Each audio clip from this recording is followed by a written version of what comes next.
have gifted tulips. This is kind of like a reverse take that. It's you give the cards to other people, you know, feel good kind of thing. You have the festival here, which is the cards for the scoring, and then you have, you know, your bouquet in front of you and your score mat. You have a nice little cow. Gotta point that out to everyone because that's my name. So here's a trick-taking game. It's a team game, and so you have the mouse and the dragon that work together. The mouse will play the cards for the abilities down here, and that will help the dragon to win tricks. And the dragon plays for the suit. So, you know, typical trick-taking, you have your goals that you're trying to meet, and that. So this is Studies in Sorcery, and you're working to complete your master's thesis. So you have projects that you're going to work on over the terms, and these are your resources. So it's kind of like an engine building game. So you have your like little resources here to do that. And so you go through, you take your actions, you build your engine, and you have more actions that you can take. That's the 3 games that are kind of featured. I think we're meeting. We have a meeting? Yeah. Supposed to meet with Carla. Today, one of those. I don't have too many meetings. Yeah, I felt that. Well, awesome. Well, it's good to know where it is. Yeah. Thank you. Thanks.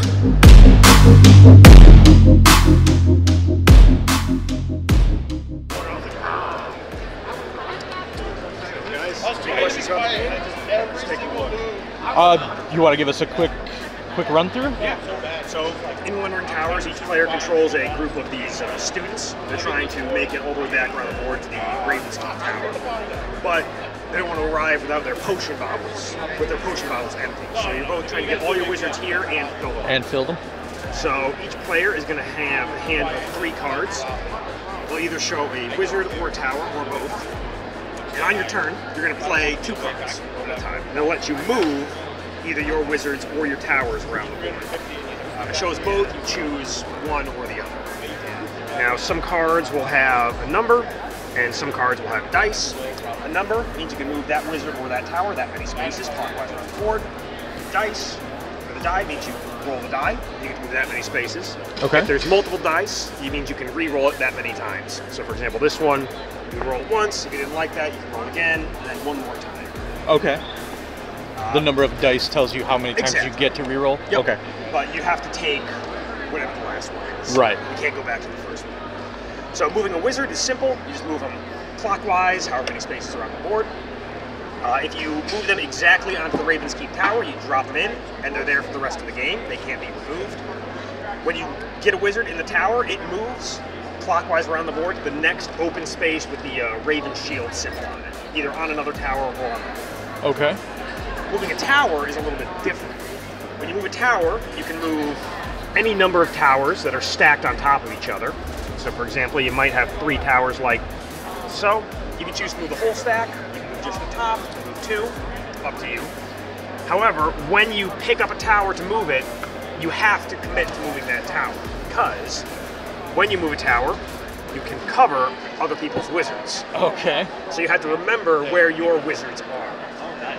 Covering wizards is the way you refill your potion bottles. Okay. To win the game, you have to have no empty potion bottles and all of your wizards in the tower, in Raven's Keep Tower. Interesting. Yeah. Filled potion bottles can also be spent on your turn to cast one of these spells in the middle. Each game there'll be 2 randomly drawn spells. It lets you do different things. The base game setup we have here, you can spend 1 potion bottle to move a single tower or 1 space, or spend 2 to move a single wizard or 1 space. And that's basically the game. Once first person to get all their wizards into the tower and have no empty potion bottles is the winner. That sounds pretty interesting. It's a blast to play, honestly. Yeah. Easy to learn, but... Right. I could see it being tricky trying to remember where everything is and definitely. trying to get everything to work out. Oh yeah, my wizard's right under there. And then when it comes to your turn, you're like, I think it's under Where did it go? Awesome. Well, thanks for showing us. Yeah, no problem. If you're interested in trying a demo, we're running 2 tables every day. Okay. Sounds good. Thank you. Good morning. Morning. How's it going? Good. How about you? Not too shabby. Getting set up like I'm sure most people are. All right, everybody. It is morning of Wednesday. The hall Thursday. Yes. Thursday. It's Thursday. What day is it? It's the morning of Thursday. Hall just opened for media and exhibitors, and we've come in, taken a walk around, taken a look at a few things. We're gonna have to run back up to the room real quick soon because our battery's almost dead. What'd you like so far? I like Wandering Towers. Been waiting for that one to come out from Essen. That one looks really good. That one looked pretty cool. That was the big one I think so far I've seen that was a surprise to see here. Yeah, I'm definitely looking forward to. I want to try out Distilled. I still haven't had a chance to play that yet, and I want to check out Thunder Road Vendetta. Both of those I haven't played yet, but they both seem interesting enough that I want to at least give them a try. Hopefully we'll get a chance at some point this weekend. Looking forward to try to find Heat somewhere. I want to try to play Heat. Yeah. Anything else? No. No? All right. We're going to go change the batteries. Shots. Hello, gentlemen. That's right. It's too early. Have you all heard of Distilled? Yeah. Awesome. Good. Yes, we have. Yeah, I think we're supposed to meet sometime this week. Oh, are we yeah. on Not right clock? now, but we just happen to be walking by. Oh yeah, tomorrow, 2:30. Yeah. Awesome. Cool. Yep. Perfect. Looking forward to it. Perfect. Yeah. Oh, gotta get them metal points. Oh. That's right. Gotta have them. He was one.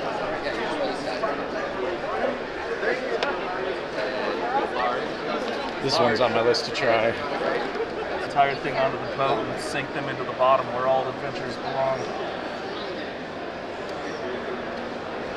Yeah. Sure.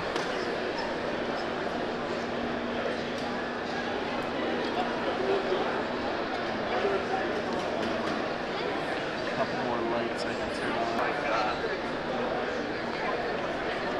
The huge box, like, is that like dice throw full chest or whatever? Sort it out. How's it going? Good, how are you? Good.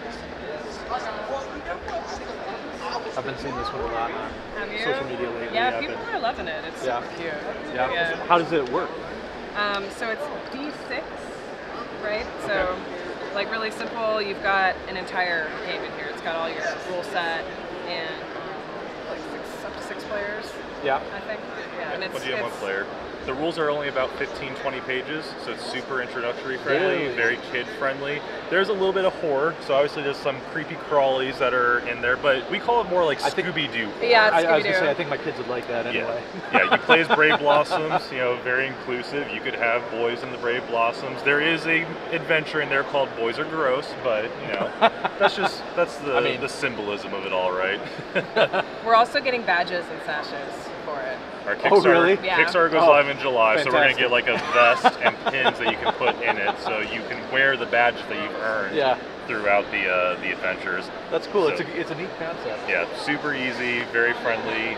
You build your pool of D6s, you roll the D6s. Did you get a 6? Yes or no? If you didn't pass, but if you did get a 6, you passed. Oh, okay. Super simple, allows you to focus really on the theme and the story. Right. Instead of what dice do All I the roll, minutia. what's my modifier. Yeah. That's why it's very intro and family friendly.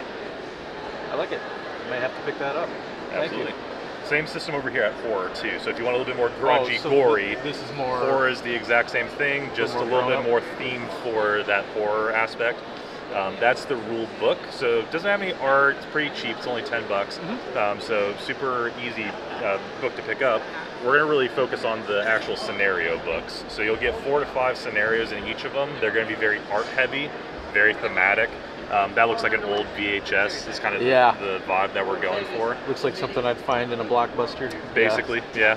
On the shelf of Blockbuster. So they're the same system. They use the same rules. Just this one is a little bit more thematic and heavy towards horror than Badge Quest, which is a little bit more silly, more fun. That one's kind of like the Mist vibes. It's a diner that you go in and find yourself unable to leave. Oh, interesting. And Yeah. then things start coming. It's pretty cool. Things. Excellent. Yeah, I might have to stop by later. Yeah. Thank you. Thanks a lot. Thank you, guys. Yep.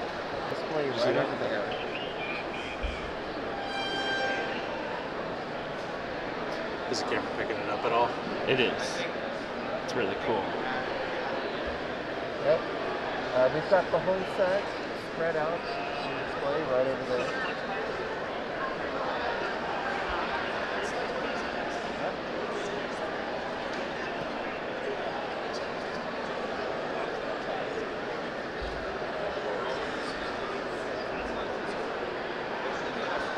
So are you guys live streaming or just taking footage? Just taking footage.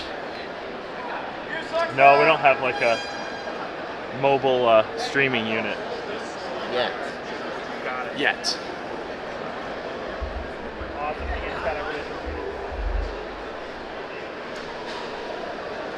We've got a full display of the Terra right over here. Will do. So I know that.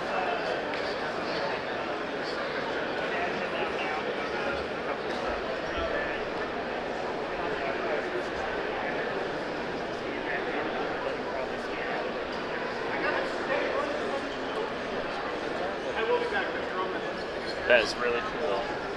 Yep. Okay. You get it on hand follow. And we have all the art on our display right here. That's great. Okay. I'm gonna send that over to him now. On his way out now. It's gotta get it really good. I'll let you know if it's any. Thank you. Yeah, that'd be great. Yeah, absolutely. So we have a bunch of new things coming out at the show. One of our first games is Mismatch, which is a new party game. Super light, super simple. All it is a match and slap game. So you'll pick one of 4 categories: food, color, animal, and then you'll flip over cards one at a time until there are 2 direct match. So let's say we're doing animal, right? So you'll flip, flamingo, and then you slap the pile and get it, right? Okay. Very simple, very basic. A game for younger players, as well as just like something. I can see my daughters liking something like that. Something to warm up, right? $9.99, super quick MSRP, and journey over here with me, good sir. That's a skill set. And you want to do Perfect. So this is Disney Sorcerer's Arena Epic Alliance. Okay. So this is so for my skill phase, could I play a skill off a So card? this is a 3v3 skirmish game. I'm ready. So you'll be building teams So we'll of go to Disney the next characters person. I'll and walk pitting through the them same and thing. Pixar characters and pitting them against one another. So you can see in this game right now we have So I only Ariel, have 5 because of him. Aladdin, and Mulan. Versus Gaston, Robin Hood, and Mrs. Potts from Beauty and the Beast. So every character is asymmetrical. So every character plays differently. They have a unique 10-card deck, as well as special abilities that only they can do. So this game, you find your favorite 3 characters, mix and match them. You build one 30-card I will deck, go ahead. and then the goal card. is to be the first one to get 20 victory points. And you can get victory points in a variety of ways. One is knocking out other opponents' characters. I will do this card you to can deal see 4 in the damage top to an right adjacent card rival. of If you're not adjacent to anyone else, would you like to try playing it? Yeah.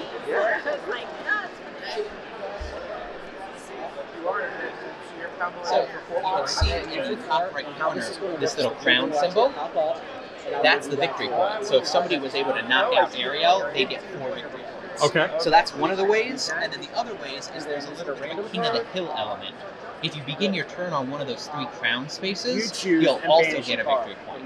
So it's an ebb and flow. Do you want to keep a character on that space and keep them open and susceptible to attacks, or do you want to pull back and not get that point, but set yourself up for maybe a bigger hit? And again, the lead designer of this game has done a great job of each of the characters feeling unique and doing different things. Some of the characters manipulate the victory point spaces, so they'll do different things and they want to be on those victory point spaces. Ariel heals her teammates. Aladdin is stealthy and moves fast and does awesome stuff. Thematic like that, powers. And then our newest expansion. So we have our core set that comes with 8 characters, and then we have 3 expansions currently available that has some more of your favorite characters. And then our newest expansion at the ready will be available at Gen Con this year. Okay. Perfect Wave coming out.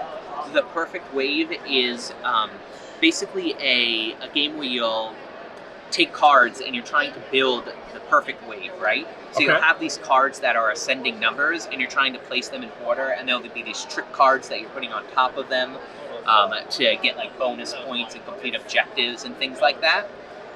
So that one's also at Gen Con release, and we're super excited That's for an it. interesting theme. Yeah. You know, the company's based in Carlsbad, California. Okay. Which is, so they have the beach and everything there, and, you Yeah. know, surfing and swells. And then finally, we have the Art Project, another game we're very excited about. You can see the awesome Vincent Dutrait artwork, you know, the master.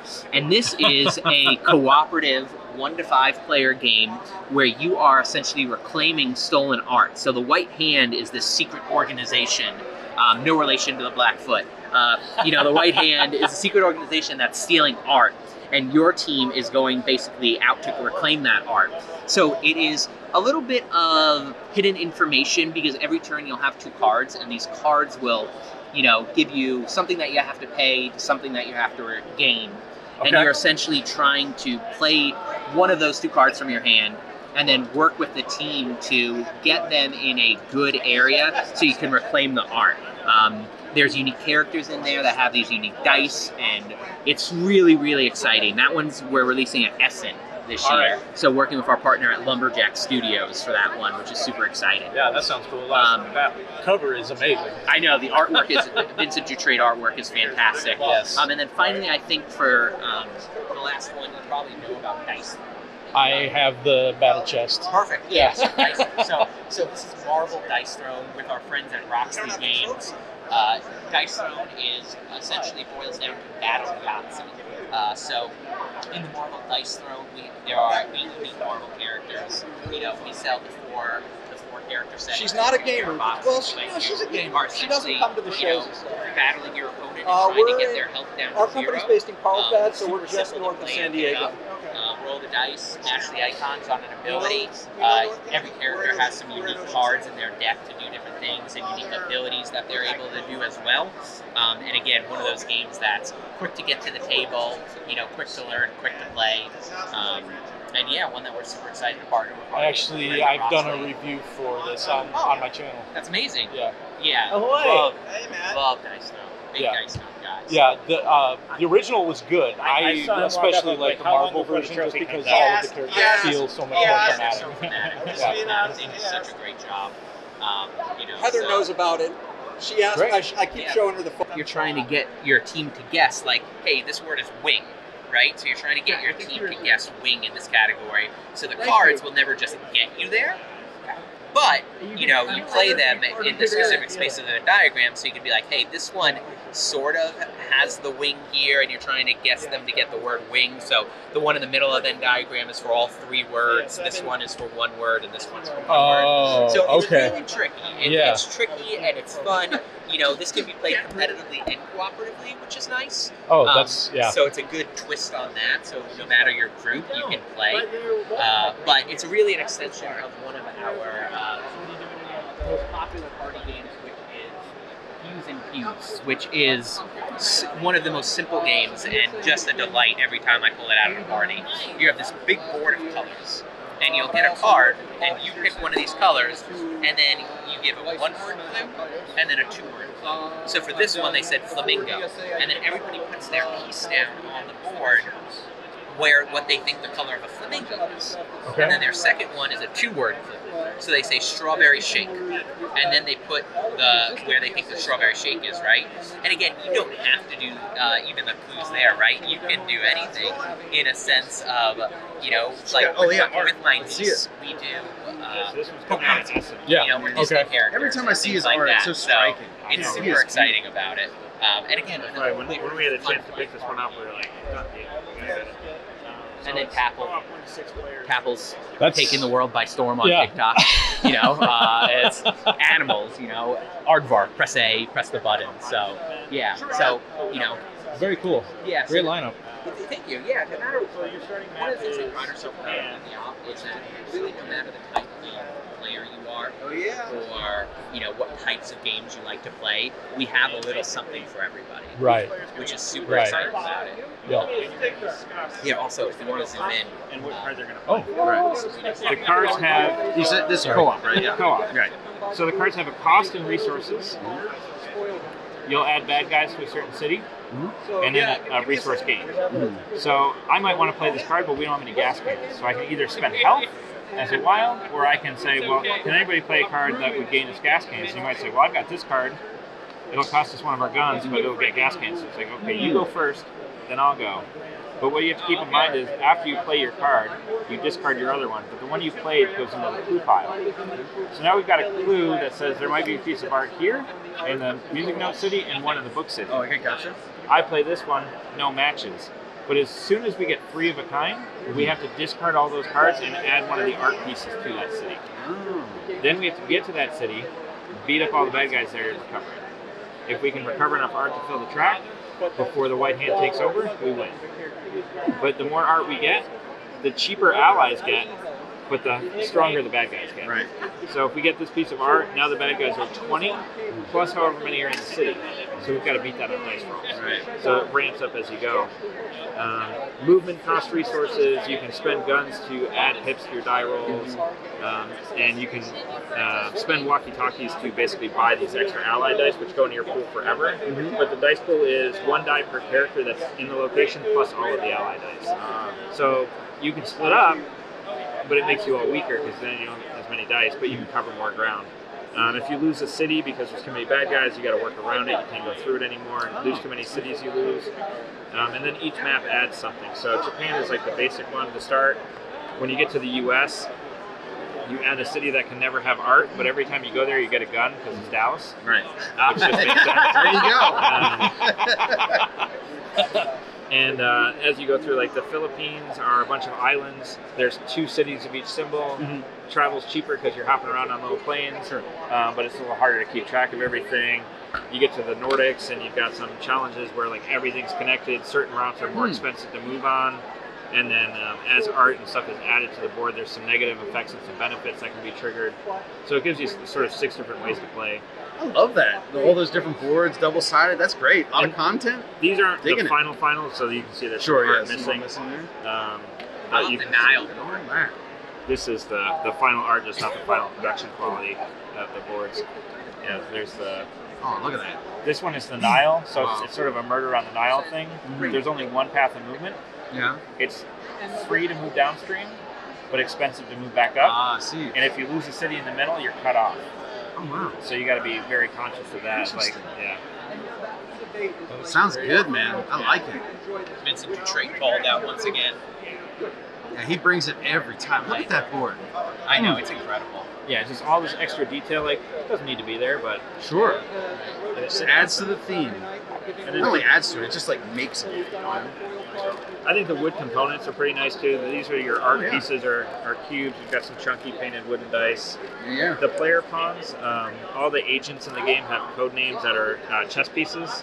I don't know where their cards are. They got shuffled in somewhere. But there's, like, the bishop and the rook and whatever, so your movers are... like little wooden chess meeples. Is this an existing like IP or is this? No, I don't think so. There's your white hand evil organization guys. You got little gas cans and guns and stuff. So nice, that's beautiful. Looking forward to this one for sure. Yeah, there's some good tension too because that mechanic that you can always spend a health as a resource. There's times like just spend the health. We'll get the art. And it's like.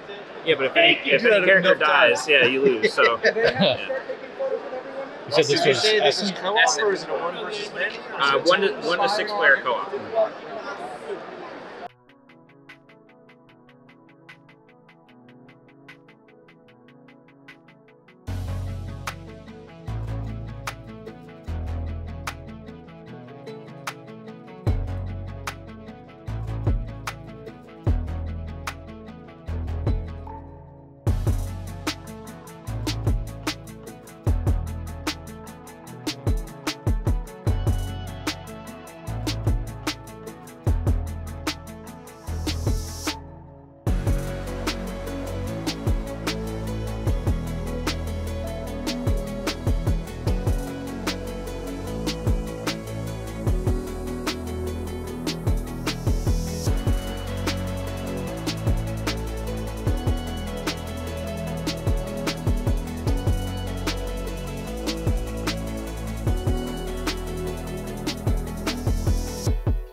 All right, so I'm Sean. Glenn. Clay. Clay. We're in the jungle, and we have to keep track of our bananas and coconuts, and the biggest, the smallest, and the middlest gorilla. So, in order, this is how we do it. We lay out 40 cards. We unfold this right out of the box. This has a little saddle. It just drops right in. Give it a flick. Okay, let's say that coconuts come up. We make reference to what the round card says. Make chicken wings. So everyone at the table makes chicken wings, and then everybody is rushing in to grab the coconuts. You guys are super fast. You guys get the coconuts, and you get a banana point. Okay. So, 10 banana points and you win. But it does uncover a new prompt. You now have to make a lasso when the next bananas or coconuts or bananas come up. All right, so that's how bananas and coconuts work. So let's say that the biggest gorilla comes up. All of these gorillas are different sizes. Can you guys find the biggest gorilla? Ooh. Oh, he's got, all right, so that's yours, it's your pick, right? I'm gonna go with this one. Ready, let's flip, let's see what happens. Ooh, 794 to 768. Oh, nice. Okay, so that's actually the pixel size of that image. So that is biggest. Smallest works in the same fashion, but in reverse. So you're looking for the smallest gorilla. If you choose the smallest or the biggest gorilla, you get 2 points. If you choose the second to smallest or biggest gorilla, you get 1 point. Okay. The third person, not so much. But let's say that the middlest comes up, right? Now, let's say that there are 6 people playing. Everybody turns over their cards and you take out the top and the bottom, and the 4 people in the middle all get points. Nice. So that is the middlest gorilla. That, ladies and gentlemen, is 800-pound gorilla.